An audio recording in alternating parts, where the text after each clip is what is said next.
Okay, we're joined here today by Mike Bithell, the creator of Thomas Was Alone, and we're here to talk about his new game, Volume. So tell us, what is Volume?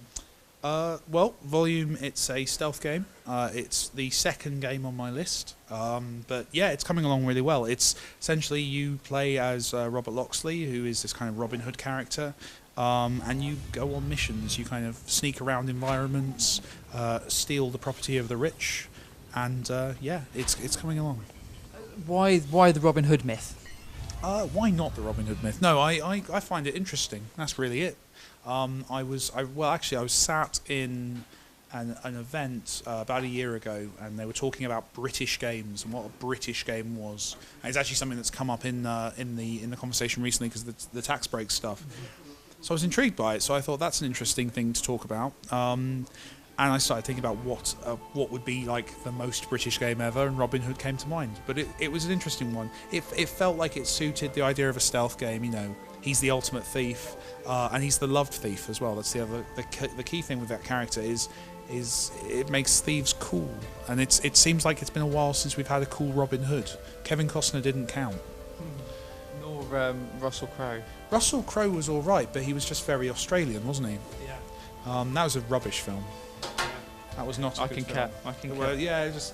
yeah, very odd. But yeah, so it was fun to bring it back, and it was fun to go back to what Robin Hood used to be as well. The idea of Robin Hood being a medieval character is a very recent invention. It was like a Victorian thing. Sorry, I'm a bit boring about Robin Hood.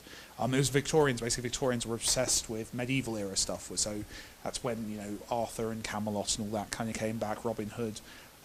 Before that, it was kind of like Peter Parker. It was like Spider-Man. It was modern day. It was always set nowadays. So when people were telling this story to each other in Tudor times, he was robbing from Henry VIII. Henry VIII was actually a massive Robin Hood fan. Sorry, I'm going off one. But what was interesting to me was, can we do that again with Robin Hood? Can we take him out of the kind of crusty medieval era and go, well, what's he like nowadays? What is a modern Robin Hood?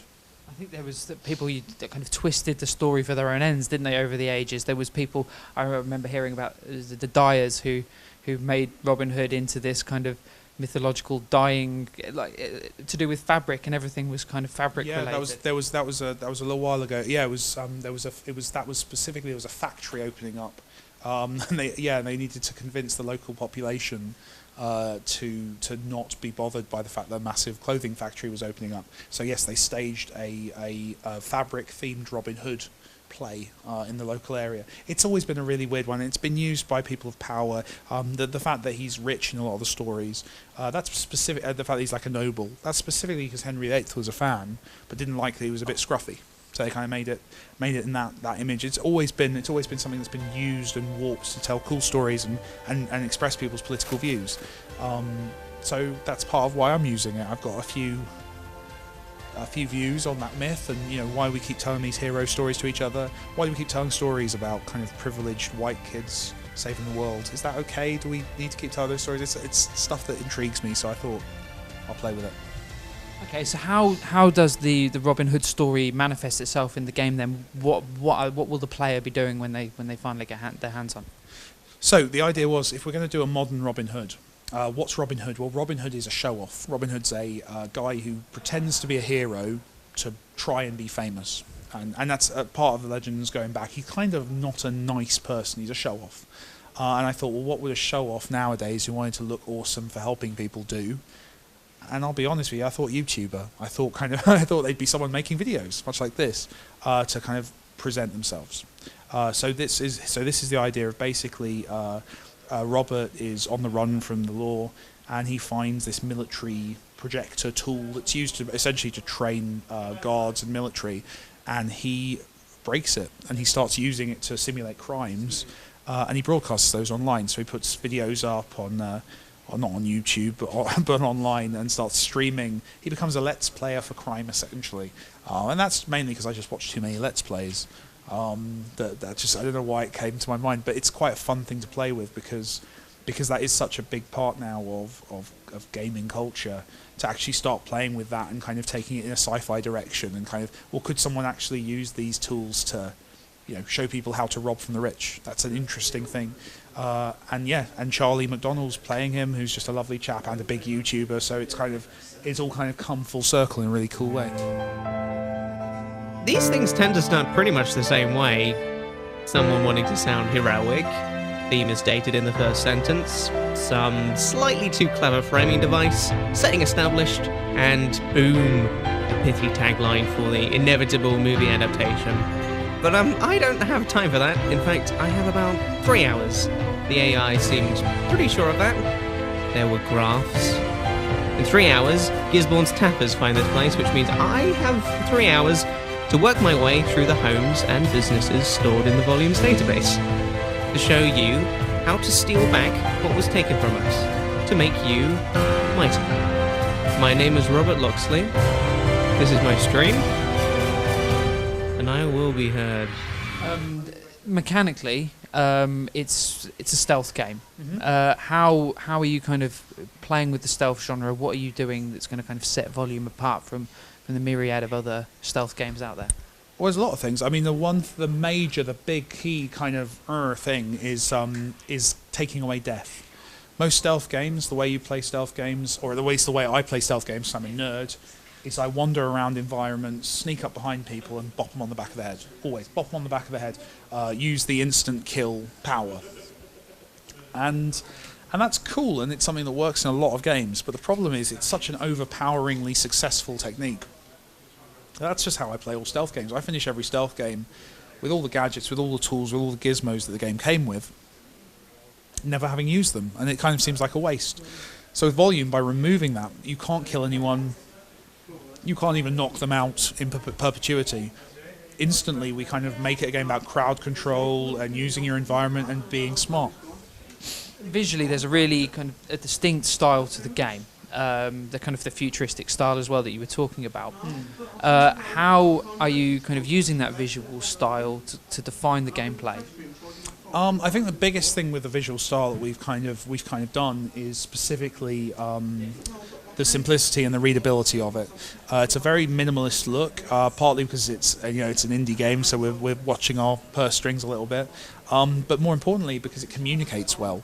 So by having the game run in a very straightforward manner, and you're able to see what's going on very easily, it just empowers you, because we've made it so you can't kill anyone. So you're already kind of weak in video game terms. You can't take out these enemies. You're always on the run. You're always trying to find those safe zones in a level where you're kind of out of harm's way. So the best way to empower you is actually to give you this visibility, awareness, things like vision cones on enemies. You know exactly where you are. You know whether you can be seen. You have all this amazing information that just kind of really guides you, hopefully, towards success.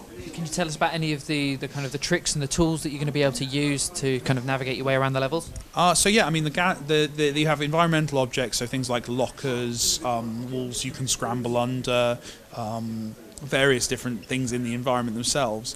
You also have gadgets, though. Gadgets are specifically things that you can pick up and use anywhere. So those things, they're all crowd control tools, so things like the bugle, which you can bounce around and makes noises, which can distract guards.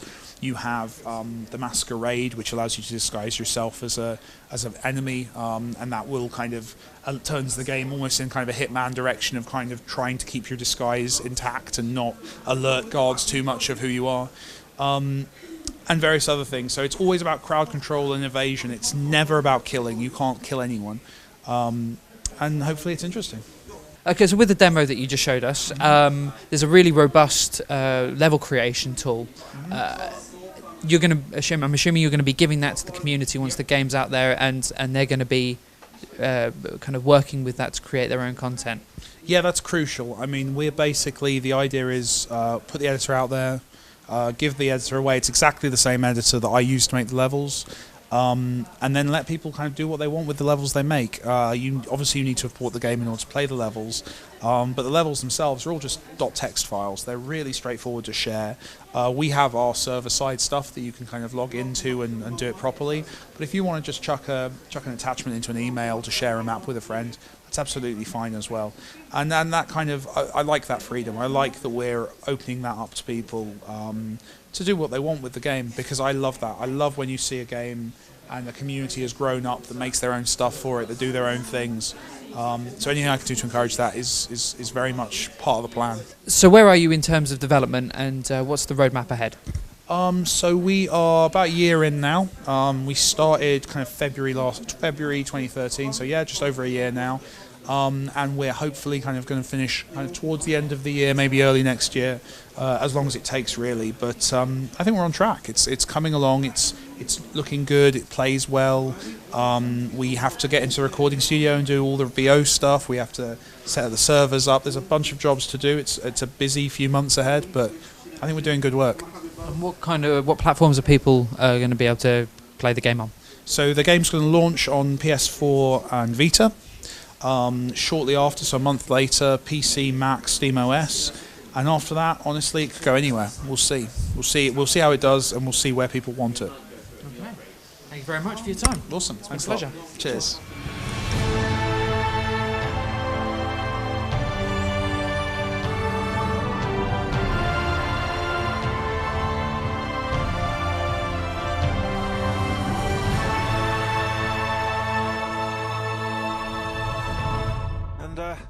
You sure you don't want the pistol?